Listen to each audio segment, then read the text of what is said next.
마블 유니버스의 그 아이언맨 1 같은 그런 느낌이죠. 지금까지 보지 못했던 차세대 전투기와 폭격기들 중에서 첫 번째 항공기가 눈앞에 보였다. B2는 그때 쓸데없이 너무 크게 만든 항공기니까 날개 폭을 기준으로 하면 한 10m 정도 폭이 좀 좁아졌어요.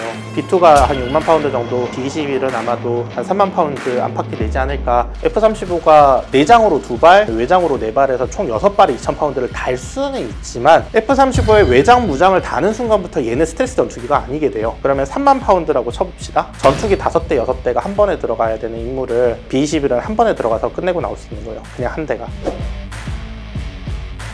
안녕하십니까. 21세기 군사연구소 정보분석관 전문연구위원으로 일하고 있는 유성엽입니다.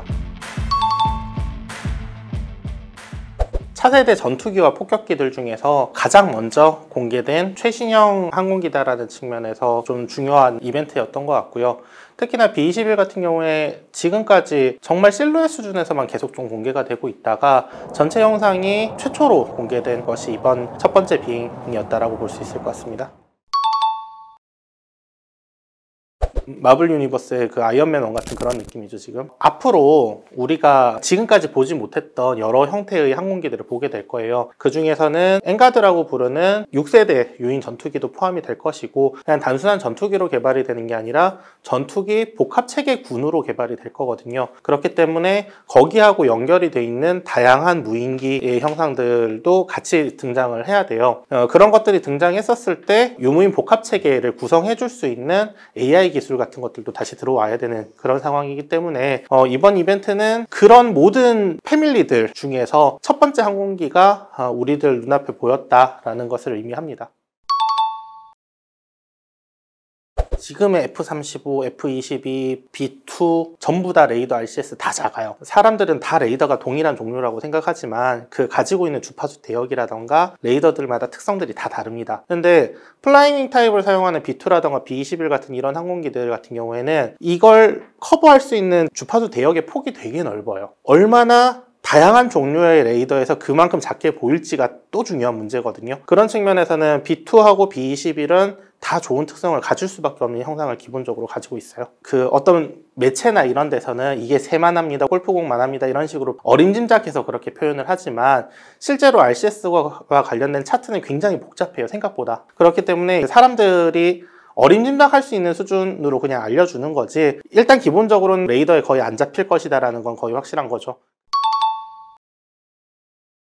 B2보다 좀 작아질 거다라는 예측은 다들 했어요. 왜 그러냐면 B2는 그때 쓸데없이 너무 크게 만든 항공기니까. B2하고 B-21은 거의 쌍둥이 같은 존재예요. B2가 큰 형이라면 B-21은 그냥 좀 작은 동생. B2보다 B-21이 형상이 좀 작아졌다. 그러니까 날개 폭을 기준으로 하면 한 10m 정도 폭이 좀 좁아졌어요. 그러면은 이 항공기가 지금 중점을 어디다 뒀을까라는 게 이제 눈에 보이는 거죠. 그러니까 사이즈를 통제한다는 거는 비용을 통제한다는 걸 의미를 하거든요, 항공기 설계에서. 적정 사이즈로 만들어 놔야지 전략 폭격기 한 대의 가격이 지나치게 안 비싸지는 거예요. 앞으로의 전장 환경이 이렇게 굉장히 고위협 환경으로 넘어가게 되면 F-15E 같이 탄을 주렁주렁 달고 들어가서 나는 임무 한번 뛰고 돌아올 수 있어 라고 하던 그런 유형의 전투기들이 사라질 수 있어요. 그러면 F-35에 대한 의존도가 앞으로 올라가겠죠. 근데 F-35 같은 경우에는 제이담 2발까지는 스텔스 형상으로 유지를 할 수가 있을 텐데 F-35의 외장 무장을 다는 순간부터 얘는 스텔스 전투기가 아니게 돼요. F-35는 외장을 하지 않은 상태로 임무를 계속 수행을 할 거란 말이에요. 그러면 굉장히 많은 규모의 정밀 유도 무기를 동시에 운용하는 역할을 누구한테 줘야 되느냐? 그럼 B-21밖에 없어요.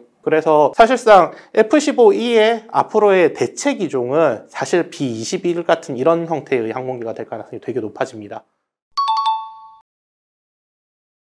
무장 탑재량 측면에서 보면 B2보다는 좀 많이 줄어드는 것 같아요. 적극적으로 좀 해석을 해보자면 B2보다 한 절반 정도밖에 안 될 거다. 대략 B2가 한 6만 파운드 정도 무장 탑재가 가능하다 치면 B-21은 아마도 한 3만 파운드 안팎이 되지 않을까. 3만 파운드라고 해도 많아요. F-16 임무를 나갈 때 적정한 전투행동 방향을 갖추기 위해서는 2000파운드를 2발 이상 달기가 되게 힘들어요. 물론 무리해서 뭐 막 달 수는 있지만 그 거리 얼마 안 나요. 그건 F-15도 마찬가지예요. F-35 사례를 보더라도 F-35가 내장으로 2발, 그 다음에 외장으로 4발에서 총 6발의 2000파운드를 달 수는 있지만 실제 작전할 때는 2발밖에 안 달 거라고요? 그러면 2000파운드 2발이면 4000파운드죠? 그러면 3만 파운드라고 쳐봅시다. 이걸 컨버전 해보면 15발이죠. 그러면 전투기 5대, 6대가 한 번에 들어가야 되는 임무를 B-21은 한 번에 들어가서 끝내고 나올 수 있는 거예요. 그냥 한 대가. 제일 중요한 건 형상. 사실 B2하고 얘가 얼마나 달라질까에 대해서 사실 다 물음표였거든요. 롤아웃 할 때만 해도 사실 항공기가 정확히 어떤 형상인지 파악을 하기가 어렵도록 일부러 항공기를 막 베일로도 쌓아놓고 아니면 그냥 특정 각도에서만 촬영하도록 하고 이런 식으로 했었어요. 근데 이번 B-21의 비행을 통해서 굉장히 보수적으로 설계가 됐다는 걸 알 수 있어요. B-21의 최초 프로젝트가 시작될 때만 해도 B2의 형상에서 다른 형상이 들어갈 거라고 예측을 하는 경우들이 많이 있었어요. 왜 그러냐면 플라잉 타입은 특정 각도 방향에서 이 소위 스파이크라고 얘기하는 레이더 반사파가 확 하고 튀는 영역이 조금 뚜렷하게 나올 수밖에 없는 형상이에요. 각도에 따라서 이 항공기가 걸릴 수 있을 만한 이런 위험도가 있는 기술이기 때문에 이런 걸 대응을 하기 위해서는 지금의 B2 설계보다 더 좀 진보된 특별한 형상이 추가로 필요하지 않을까? 이런 의견들이 있어서 크랭크드 카이트 같은 그런 형상들도 검토가 됐었던 것 같은데 결론부터 얘기하면은 그런 좀 급진적인 형태의 설계들 내놓은 회사들은 다 잘렸다고 보면 돼요. 그리고 노스롭은 B2에서 이미 그 경험을 했던 그 기술을 가지고 와서 어떻게 보면 사이즈만 줄여놓은 게 지금 B-21이라고 볼 수 있거든요.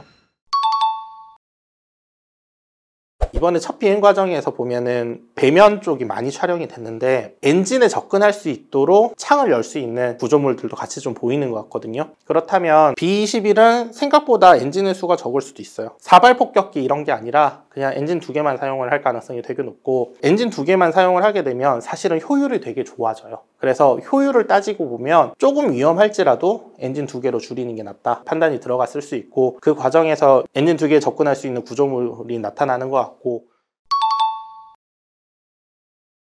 엔진 구조물하고 메인 베이 사이에 보조 무장창으로 볼 수 있을 만한 구조물이 추가로 2개가 보이거든요. 여기에서는 2가지 가능성이 있는데 첫 번째는 앞으로 B-21이 단독 작전을 하게 될 가능성을 고려를 하게 되면 B-21도 공대공 무장을 운영을 해야 될 가능성이 높아집니다. 그래서 보조 무장창의 역할은 공대공 무장까지 운영하는 걸 고민을 하지 않을까. 또 다른 하나는 뭐냐면 공대지 무장들 중에서 특별한 형상의 무장들이 앞으로 나올 거예요. 접근하는 과정에서 지상에서 지대공 위협이 발견이 된다. 아니면 미사일 발사대 같은 것들이 식별이 돼서 나 지금 바로 때려야 되겠다라고 하는 이런 표적들이 나올 수 있겠죠. 폭격기가 조금 더 안전한 거리에서 이 위협들을 빠르게 제거할 수 있을 만한 로켓 모터가 달려있는 공대지 무장이 추가로 요구가 되고 있단 말이에요. 그게 미측에서 최근에 개발을 하고 있는 SIAW고 그 SIAW가 2016년에 IOC 예정이에요. F-35에서. 이런 무장들이 35에도 들어가겠지만 B-21 같은 폭격기에도 들어갈 수 있겠죠. 더 어그레시브하게 생각해보면 앞으로 미래의 어느 순간에는 메인베이나 보조 무장창에서 무인기들을 투발을 해서 얘들이 작전할 수 있도록 던져주고 빠지는 것도 생각을 할 수 있을 거예요. 요즘 여객기도 수천억씩 해요. 개발 비용 포함하고 그리고 양산 비용까지 포함을 하면 미군 기준으로는 이 항공기가 그렇게 비싼 항공기가 아니에요. 미국 기준으로 생각했을 때 한 6억 달러? 감당할 수 있죠. 전투기 한 대가 1억 달러 왔다 갔다 하는 시대에 그 정도 비용을 써서 전투기보다 압도적인 침투 능력을 갖출 수 있다라고 하면 투자해야죠.